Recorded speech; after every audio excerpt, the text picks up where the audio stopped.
बहुत समय पहले एक हरे भरे जंगल के पास बसे छोटे से गांव में एक जिज्ञासु सा लड़का रहता था। उसका नाम था राजू। उसे नई जगहों की खोज करना बहुत पसंद था और वह बड़े बड़े रोमांचक सपने देखा करता था। एक सुबह राजू ने गांव वालों को बातें करते हुए सुना। वे जंगल के भीतर छुपी एक सुनहरी गुफा के बारे में बात कर रहे थे। वे कहते थे कि जो भी उस गुफा को ढूंढने गया वह कभी वापस नहीं लौटा। डरने के बजाय राजू को उत्साह महसूस हुआ। उसने साहस से कहा, मैं उस गुफा को ढूंढना चाहता हूं। एक छोटा सा बैग, पानी की बोतल और अपना साहस लेकर राजू जंगल की ओर निकल पड़ा। शांत और रहस्यमय था। ऊंचे ऊंचे पेड़ हवा में सरसराते थे और पक्षी उसके ऊपर उड़ रहे थे। तभी अचानक राजू ने एक जोरदार गुर्राने की आवाज सुनी। सामने एक बड़ा सा जंगली कुत्ता खड़ा था।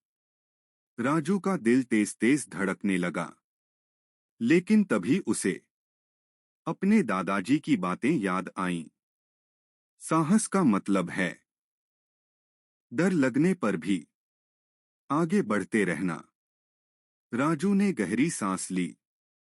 धीरे धीरे उसने एक लकड़ी उठाई और खुद को बड़ा और मजबूत दिखाने लगा। कुत्ता एक बार जोर से भौंका और फिर वहां से भाग गया। राजू खुशी से मैं कर पाया। कई घंटों तक चलने के बाद राजू को चट्टानों के पीछे कुछ चमकता हुआ दिखाई दिया। वह सुनहरी गुफा का प्रवेश द्वार था। गुफा के अंदर हल्की हल्की रोशनी चमक रही थी। तभी अचानक जमीन कांपने लगी। पत्थर गिरने लगे।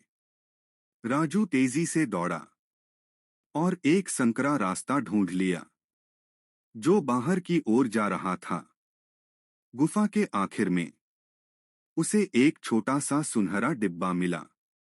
जब उसने उसे खोला उसमें सोना नहीं था बल्कि एक पुराना कागज था जिस पर लिखा था, असली खजाना साहस और दयालुता है। राजू सुरक्षित अपने गांव लौट आया। उसने सबको अपनी यात्रा के बारे में बताया। गांव वाले उस पर गर्व कर रहे थे। इसलिए नहीं कि उसने गुफा ढूंढ ली थी बल्कि इसलिए कि उसने साहस, समझदारी और दयालुता दिखाई थी। उस दिन के बाद राजू को जाना जाने लगा गांव के सबसे बहादुर लड़के के रूप में। कहानी की सीख, हमें खुद में आत्मविश्वास और खुद पर विश्वास करना